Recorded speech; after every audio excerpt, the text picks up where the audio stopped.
TM. சௌந்தரராஜனின் குரலில் பின்னணி பாடகர் முகேஷ் பாடிய பாடல்கள் அரங்கில் நிறைந்திருந்த பக்தர்களை பக்தி பரவசத்தில் ஆழ்த்தியது. சீர்காழி கோவிந்தராஜன் குரலில் விஜய் டிவி சூப்பர் சிங்கர் முத்துச்சிற்பி பாடிய பாடல்கள் பக்தர்களின் செவிகளில் இன்பத்தேன் வந்து பாய்ந்தது போல் இருந்தது. தொடர்ந்து கிராமியத்தில் முருகன் என்ற தலைப்பில் பாடகர் வேல்முருகன் பாடிய பாடல்களால் அரங்கமே அதிர்ந்தது. முத்தமிழ் முருகன் மாநாட்டில் அரங்கேறிய நாட்டுப்புற கலைகள் பார்வையாளர்களை வெகுவாக கவர்ந்தன. கரகாட்டம், மயிலாட்டம், காவடி ஆட்டம் என கலைஞர்கள் மேடையில் தங்களது அபார திறமையை வெளிக்காட்ட அரங்கில் நிறைந்திருந்த பக்தர்கள் அவற்றை கண் இமைக்காமல் கண்டு ரசித்தனர்.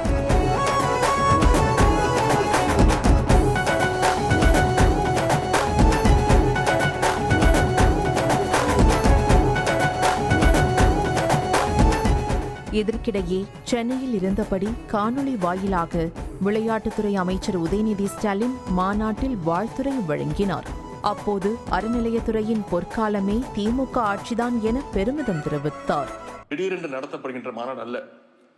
கடந்த 3 ஆண்டுகளில் நம்முடைய மாண்பு முதலமைச்சர் அவர்கள் தலைமையிலான நம்முடைய திராவிட மாடல் அரசு இந்து சமய அறநிலையத்துறை சார்பில் ஏராளமான சாதனைகள் எல்லாம் செய்துவிட்டு தான் இந்த மாநாட்டை நடத்துகின்றது. திராவிட முன்னேற்ற கழக அரசை பொறுத்தவரை யாருடைய நம்பிக்கைக்கும் குறுக்கே நிற்காத அரசு, எல்லோருடைய உணர்வுக்கும் மதிப்பு கொடுக்கின்ற அரசு. இன்னும் சொல்ல வேண்டும் என்றால் அறநிலைத்துறையின் பொற்காலம் என்றால் அது நம்முடைய திராவிட முன்னேற்ற கழக ஆட்சிதான். பின்னர் முருகனின் பெருமைகளை உலகறியும் வகையில் பறைசாற்றிய 16 பேருக்கு போகர் சித்தர் விருது, நக்கீரர் விருது, முருகம்மையார் விருது என மொத்தம் 16 முருகனடியார்களின் பெயர்களில் விருதுகள் வழங்கப்பட்டன. விருதுகளை சென்னை உயர்நீதிமன்ற நீதிபதி வேல்முருகன், திருவாடுதுறை ஆதீனம் அம்பலவான தேசிக பரமாச்சாரிய சுவாமிகள் ஆகியோர் விருதாளர்களுக்கு வழங்கி கௌரவித்தனர். குமரகுருபர சுவாமிகள் விருதும் பொற்பதக்கமும் வழங்கி பாராட்டுகின்றோம். நல்ல ஒரு சிறப்பான கைத்தட்டலை எழுப்புமாறு மிக அன்போடு கேட்டுக்கொள்கின்றோம். திருப்போரூர் சிதம்பர சுவாமிகள் விருதும் பொற்பதக்கமும் வழங்கப்பட்டு கௌரவிக்கப்படுகின்றார்கள். பகழிக்கூத்தர் விருதும் பொற்பதக்கமும் வழங்கி பாராட்டுகின்றோம். நல்ல ஒரு சிறப்பான கைத்தட்டலை எழுப்புங்கள். முத்தமிழ் முருகன் மாநாட்டில் விருது பெற்றவர்கள் இது தங்களுக்கு கிடைத்த மிகப்பெரிய பாக்கியம் என உணர்ச்சி பொங்க கூறி நெகிழ்ச்சியடைந்தனர். எனக்கு கிடைச்சது எங்க அப்பாவுடைய பேர் தான், செங்கல்வராய பிள்ளை நினைவு பரிசு தான் எனக்கு கிடைச்சிருக்கு. அதுவே எனக்கு ரொம்ப பெருமையா இருக்கு. எங்க அப்பா தமிழ் படின்னு சொன்னது, நான் PhD வரைக்கும் படிச்சு நிறைய திருப்பூர் சம்பந்தமா நிறைய நூல்கள்லாம் எழுதியிருக்கேன். அதுக்கு கிடைச்ச பரிசு தான் இது. இந்த மாதிரி விழா ஆண்டுதோறும், நான் வயசா எடுத்து இருந்தாலும் ஆண்டுதோறும் இந்த மாதிரி விழாவை சிறப்பாக கொண்டாடணுன்றதா அந்த முருகன் அருள் இருக்கணும் தான் நான் வேண்டி இந்த பதக்கம் கிடைக்குமாறு பரிந்துரை செய்திருக்கிறார்கள். எனவே அந்த 2 சன்னிதானங்களுக்கும் என்னுடைய மனமார்ந்த நன்றி தெரிவித்துக் கொள்கிறேன்.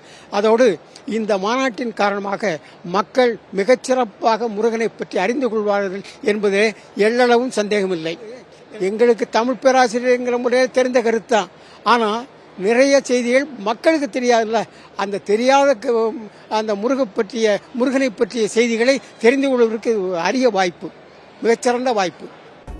முத்தமிழ் முருகன் மாநாடு நினைவாக பழனியில் வேல் நிறுவுவது, வெளிநாட்டில் வாழும் முருக பக்தர்கள் தமிழகத்திற்கு வருகை தரும்போது திருவிழா மற்றும் சிறப்பு காலங்களில் வழிபாட்டிற்கு உதவும் வகையில் மொபைல் செயலி மூலம் வழிபாடு வசதிகள் செய்து தருவது, சித்த மருத்துவத்தை இனிவரும் காலங்களில் தமிழர் சித்த மருத்துவம் என அழைக்க அரசுக்கு பரிந்துரைப்பது என தீர்மானங்கள் நிறைவேற்றப்பட்டன.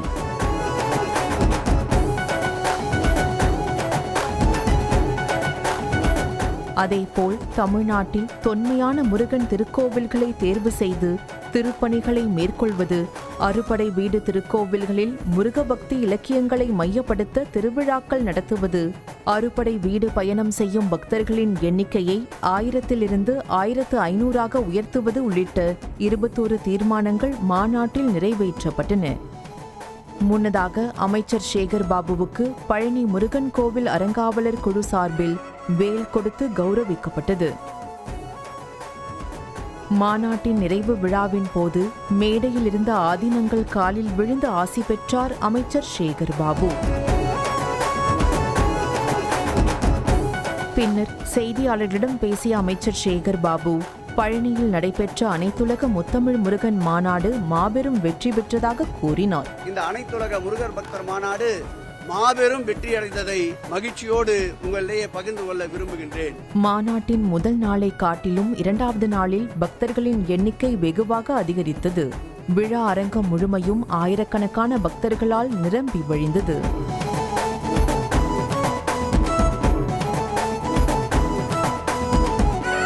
தொடர் விடுமுறையை ஒட்டி மாநாட்டில் அமைக்கப்பட்டுள்ள கண்காட்சியை பார்ப்பதற்காக பல்வேறு பகுதிகளில் இருந்தும் ஏராளமானோர் குடும்பமாக வந்திருந்தனர்.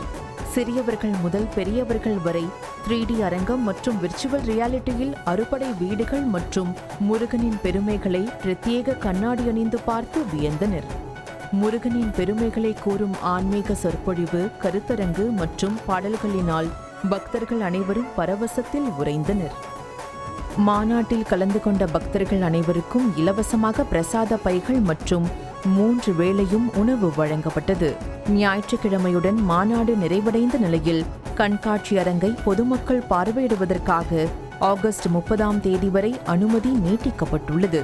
காலை 8:30 மணி முதல் இரவு 7:30 மணி வரை கண்காட்சி அரங்கை பொதுமக்கள் இலவசமாக பார்க்கலாம் என மாவட்ட ஆட்சியர் பூங்கொடி அறிவித்துள்ளார். பல கோடி முருக பக்தர்களை ஆற்றுப்படுத்துகிற பணியை இந்த மாநாட்டின் மூலம் தமிழ்நாடு அரசு செய்திருக்கிறது என்றே கூறலாம். அந்த அளவிற்கு உலகெங்கிலும் உள்ள முருக பக்தர்களின் இதயங்களை குளிர்வித்திருக்கிறது பழனியில் நடைபெற்ற அனைத்துலக முத்தமிழ் முருகன் மாநாடு. செய்திகளை உடனுக்குடனும் துல்லியமாகவும் தெரிந்து கொள்ள சப்ஸ்கிரைப் பண்ணுங்க.